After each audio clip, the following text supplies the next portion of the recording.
In today's video, I'm going to be breaking down the promotion timeline if you're joining the Air Force as an E1. Now, if you're joining the Air Force as an E2 or an E3, I'm going to have separate videos for you, so you can go check those out because this video will not apply to you. But for those of you that are joining as an E1, stay tuned because this video is going to be a deep dive into the situations that you are likely to experience when you sign a 4 or 6 year contract. Now, I'm going to be working on making a video that explains how to calculate out how long your technical training is, because right now the Air Force only gives it to you in training days. So I'll make a separate video breaking all of that down. So if you're not subscribed, subscribe so you don't miss that video. I also have another video that breaks down how the pay works. So instead of the promotion timeline, it shows you based on how much money you're going to make every single month. So you can compare a 4 or 6 year contract and how much money each of those people will make. So be sure to check that video out after you watch this video. But if you're new here, my name is Kyle Gott. I'm a 6-year Air Force veteran who did aircraft structural maintenance, and I'm also the founder of Airman Vision. Here at Airman Vision, we're creating a streamlined solution to modern day Air Force recruiting where we're bridging the gap between future recruits and the Air Force. So if you're not yet subscribed, consider joining us and also liking this video to help others find it. Now, before I get too into the weeds on the promotion timeline and the chart that I created, I do want to mention that if you're in the process of joining the Air Force, Airman Vision has free resources available for you. We have a BMT memory worksheet, and we also have a BMT packing list. So if you're interested in either of those items, the link will be down below. And again, those are completely free resources that we offer to you guys. All right, here is the chart I'm going to walk you guys through. It might look confusing at first. Don't worry, I'll explain it all. It'll make sense. Now, one of the biggest factors for signing a 6-year contract in the Air Force is that it offers you early promotion over the people that sign a 4-year contract. So in this video, I'm going to be comparing those situations. So right here on the far left side, I have the total months of the contract.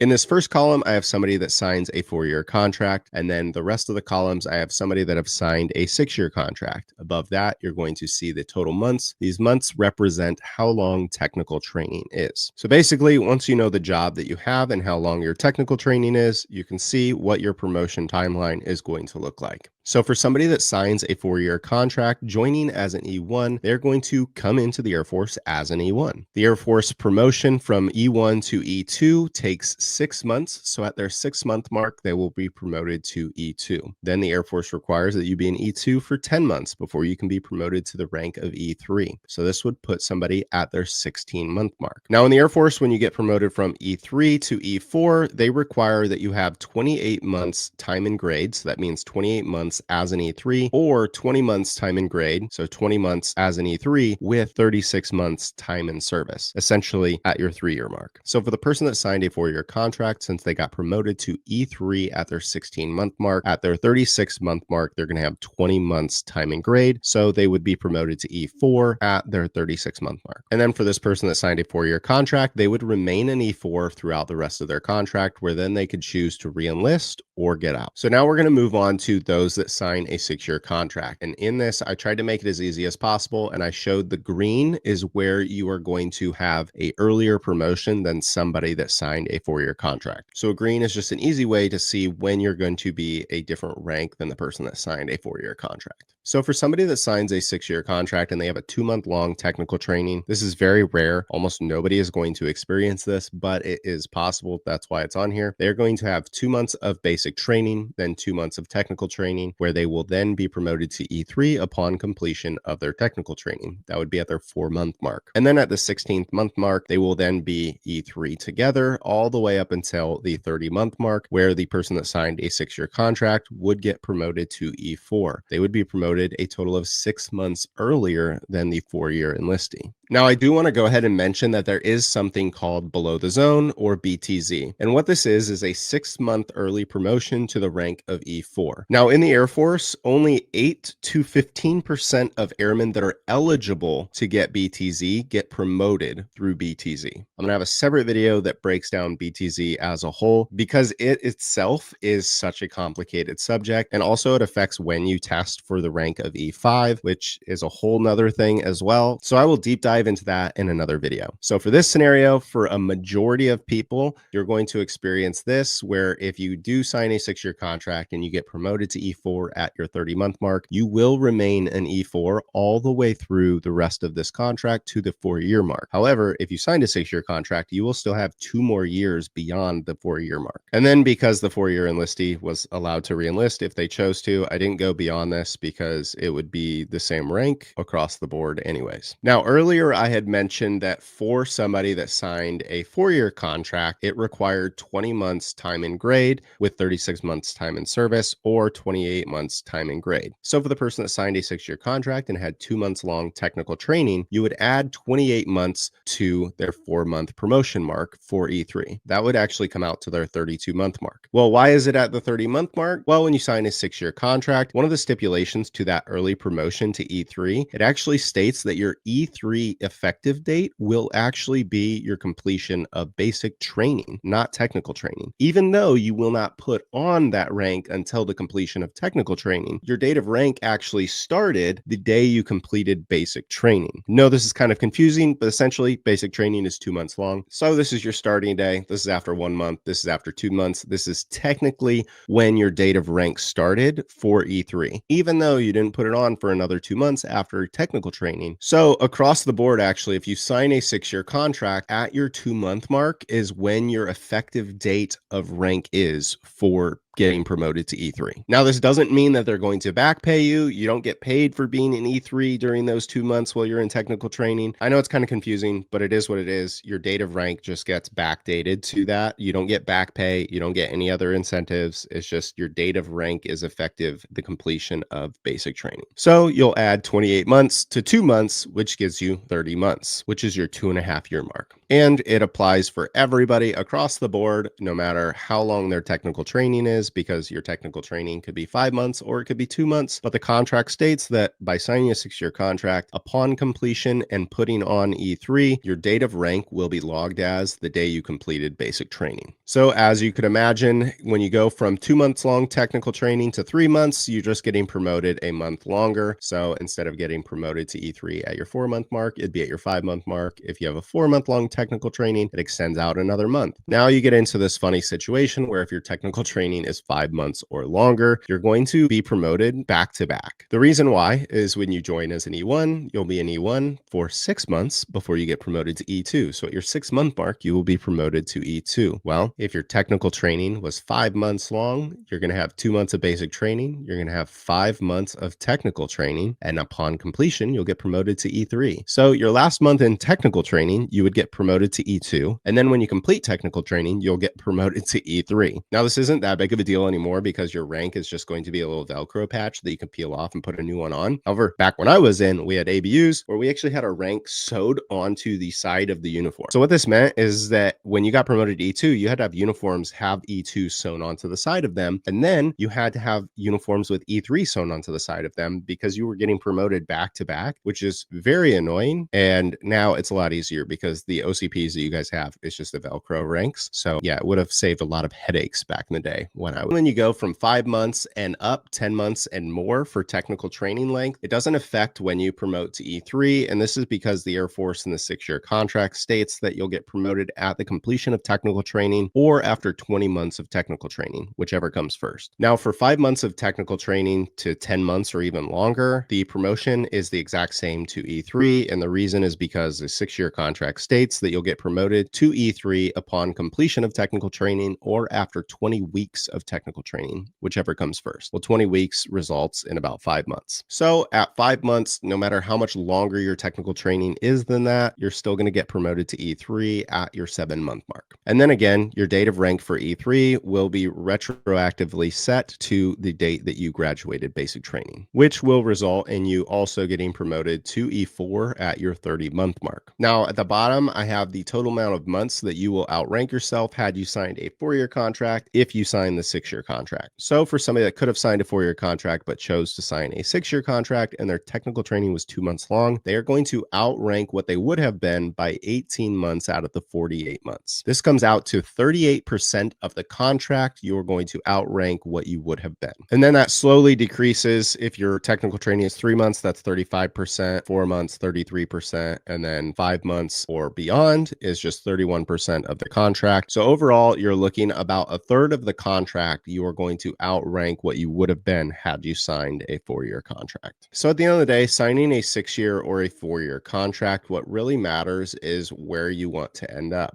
Do you want to be in the Air Force for 6 years? Do you want to be in for 4 years and just test it out? Signing a 6-year contract locks you in for another 2 years. And a lot of people want to take it because of the early promotion, but I do want to say that yes, you can outrank somebody for a decent amount of months throughout the 48 months of that 4-year contract. However, the 4-year enlistee and the 6-year enlistee can still choose to re-enlist at the end of their contracts, and for a lot of you, it won't actually matter long term if you do 20 years based on your initial contract that you signed. The most offset that this can make for you is actually a 1-year difference over a 20-year career. And the reason for that is when you get promoted to E4, that then triggers a testing window to make E5. And this testing window falls between February 1st all the way to the end of January of the next year. All right, that was my breakdown on the promotion timeline if you join the Air Force as an E1, whether you sign a 4 or 6-year contract, also including how long your technical training length is. If you found this video helpful, please like the video. It really helps out the channel, and also share it with your delayed entry program and anyone else that's in the process of joining. And if you're ready to take your Air Force BMT preparation even further, we offer more resources on airmanvision.com, including a fitness prep guide. We also have a BMT prep guide, and we have a book called Build Wealth in the Military. This is honestly the best resource that I've ever created. It's how I started the Air Force with negative $15,000 in debt, and I ended up getting out of the Air Force with over $100,000 net worth. And that's how I've been able to travel constantly since I've been out of the Air Force and live a life that I really enjoy. So if you're looking to get ahead and really make the most of your Air Force career, be sure to check out all of those resources that we offer. But as always, my name is Kyle Gott. This is Airman Vision, where we're bridging the gap between future recruits in the Air Force, and we look forward to helping you in another video.